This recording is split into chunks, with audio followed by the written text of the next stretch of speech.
Hey, friends. So, I have a question. How did you meet your best friend?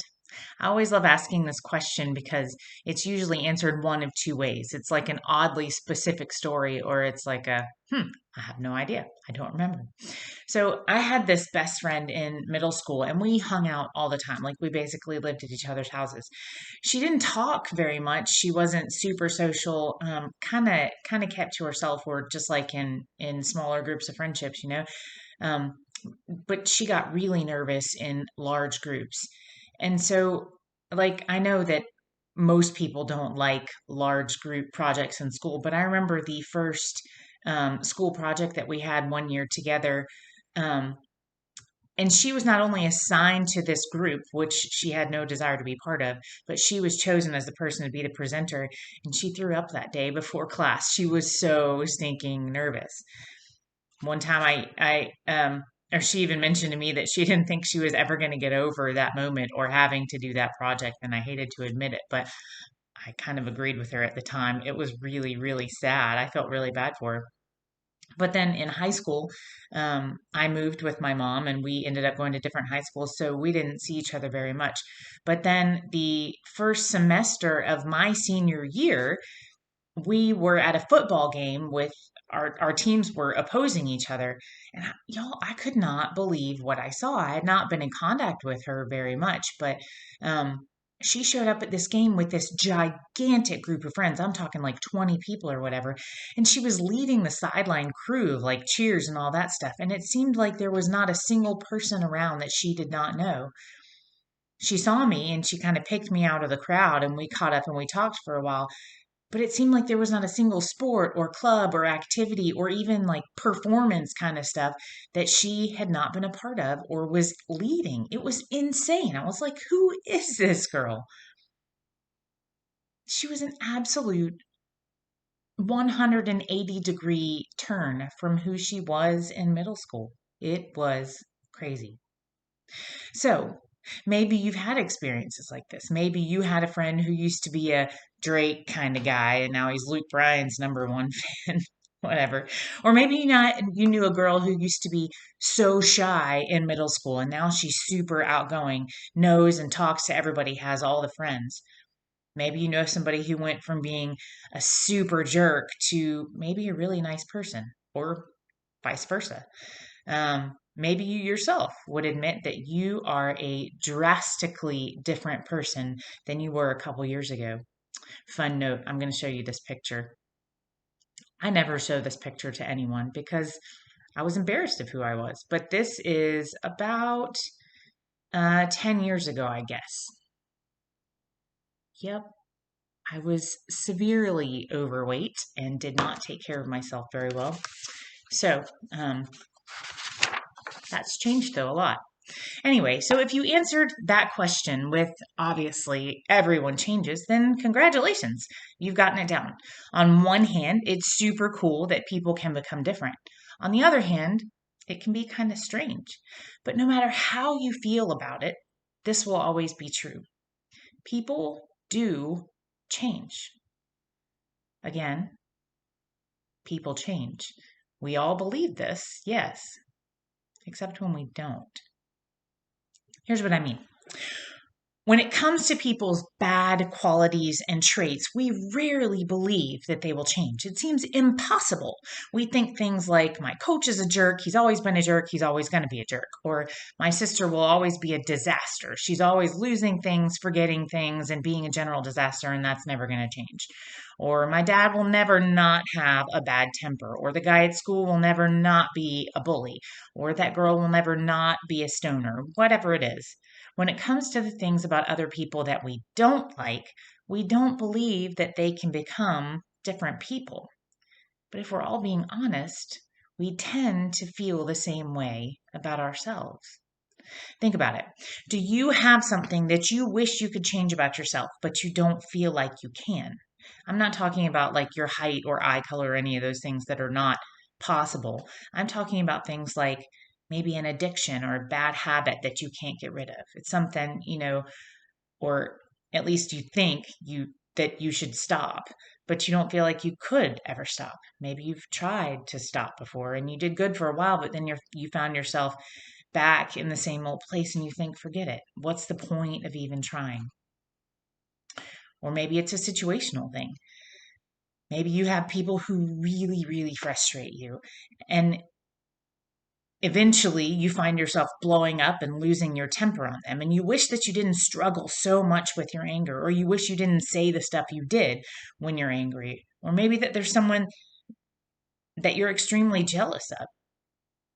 And you wish that you felt differently, but you don't. And you don't feel like that's ever going to change. Or maybe it's a label. Maybe there's something that you've done. Maybe there's a mistake that you carry with you that weighs heavily on you. And you feel like people see you in a certain way and there's no way you could ever change that. Or you feel like you're in some kind of category. People like you are always going to blank. You fill in the blank with a label that you feel like you have. If we had a magic button that allowed us to change something about ourselves, we'd all love to make it different, wouldn't we? Unfortunately, no such button exists. I looked for it on Amazon. Trust me. But sometimes, y'all, we just feel powerless when it comes to certain things about us. Not to pour on more bad news, but here's what makes this even worse. There are already things about your circumstances that you can't make different. You can't choose who your parents are or where you live. You don't control how much money your family makes or what assignments your teachers give you. You can't change your age. So when you already have a bunch of other things you can't control, it's hard to feel like you can control the things that you struggle with. If you're anything like me, after a while, you're tempted to just give up, right? We all do. And by the way, there's a quick and easy way to know if you've given up. You don't really even have to think about it. If you've used these phrases about yourself lately or about someone else lately, then chances are you've given up. The phrase, it is what it is, or that's just who I am. Maybe you say it differently in different words or whatever, but the idea is the same. It is what it is, and I am who I am. Nothing can really change. And that leads us right back to the guy we've been talking about now for 4 weeks, to Zacchaeus. So for the last month, 4 whole weeks, we've been talking about Zacchaeus. He was, just to reiterate, a bad guy with a bad reputation. Despite all that Zacchaeus had done, Jesus shocked the crowd, called Zacchaeus down out of the tree where he was sitting watching what was going on with Jesus, and he said, Zacchaeus, I'm coming to your house. Luke chapter 19, verse 7 says, all the people saw this and began to mutter, he's gone to be the guest of a sinner. Hold on. Okay.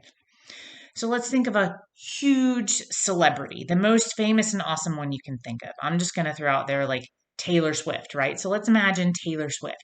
Now imagine that Taylor Swift came to your school and picked out the bully at your school and said, hey, let's go hang out. I'll mentor you and spend time with you. You'd be like, what? How is that even possible, right? That's kind of what was happening with the people in the crowd. They're like, why in the world would Jesus Christ go hang out with that guy? Of course, they muttered it, but it just felt crazy to them. It felt like a completely insane notion. Now imagine being Zacchaeus. You're the tax collector who cheats your own people out of money. No one likes you. I mean, no one. And there's a man that some people call the Messiah and some people call him the great teacher. He is legit famous. A massive crowd has gathered just to get a glimpse of him. And he looks up and he chooses you. He doesn't yell at you. He doesn't tell you all the ways you have to change. He knows who you are. But more than that, he sees who you could be. That'd be pretty jolting, wouldn't it?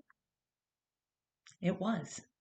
And look how Zacchaeus responded. From Luke chapter 19, verse 8, it says, but Zacchaeus stood up and said to the Lord, look, Lord, here and now I give half of my possessions to the poor.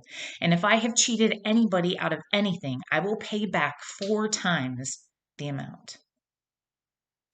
It was awesome that Zacchaeus took this step to repay people. But this outward step was really just a reflection of what had already taken place in his heart. Something happened to Zacchaeus in the moment that Jesus spoke to him and called him out. That is when it became personal. Jesus saw who Zacchaeus could be, not who he was, and it helped Zacchaeus imagine a different future.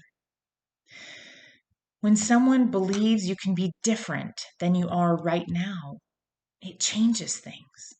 When someone sees your potential and not just your mistakes, it helps you to believe that change is possible. That's what Jesus did for Zacchaeus. And y'all, he sees potential in you too. Every single one of you. Think about it. Jesus was God. He walked the earth to give people a picture of what God is like. And Jesus showed us in his interaction with Zacchaeus that we don't have to change in order to be okay with God. No matter what we struggle with, he sees who we can become. Think of it this way. It's personal because Jesus knows your potential. But look what happens next. Jesus says to Zacchaeus, today salvation has come to this house because this man too is a son of Abraham. For the Son of Man came to seek and to save the lost. That came from Luke 19, verses 9 and 10. Y'all, I love that line. Today, salvation has come to this house. That day, radical change came to the life of Zacchaeus. Why?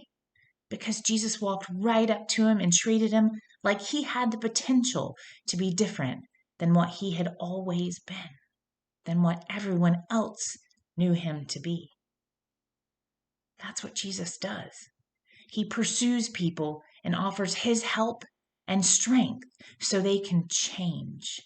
And because of Jesus, anyone can radically change. In the areas of life where you and I wish we were different, we can start by looking to Jesus.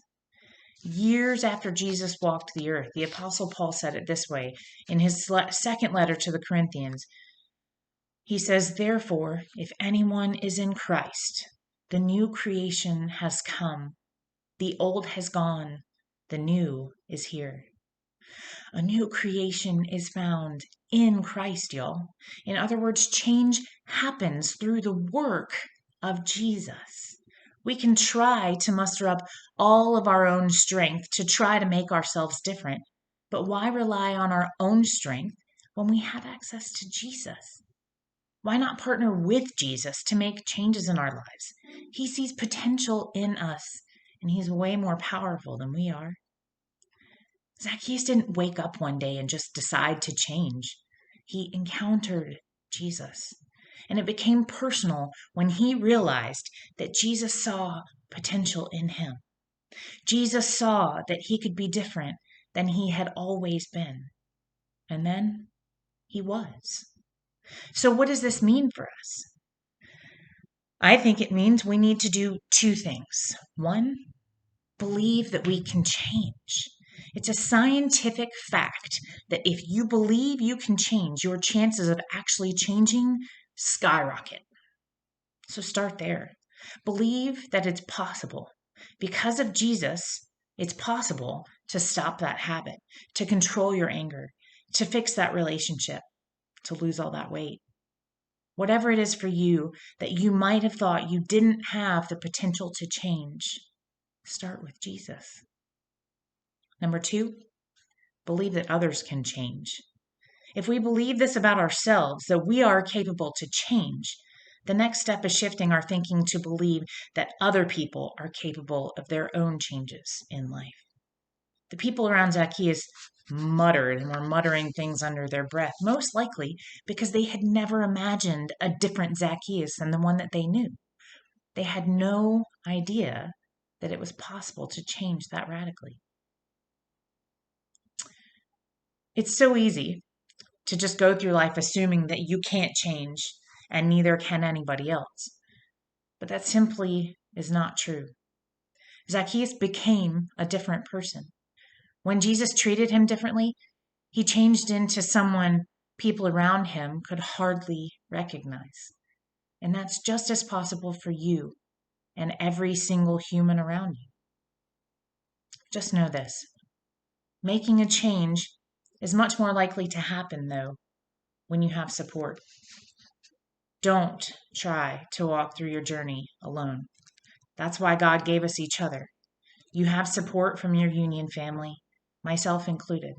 I'm always available and willing to help you guys in any way because I believe in you and I believe in the power and the grace of Jesus. I love you guys. I miss you. Look forward to seeing you soon.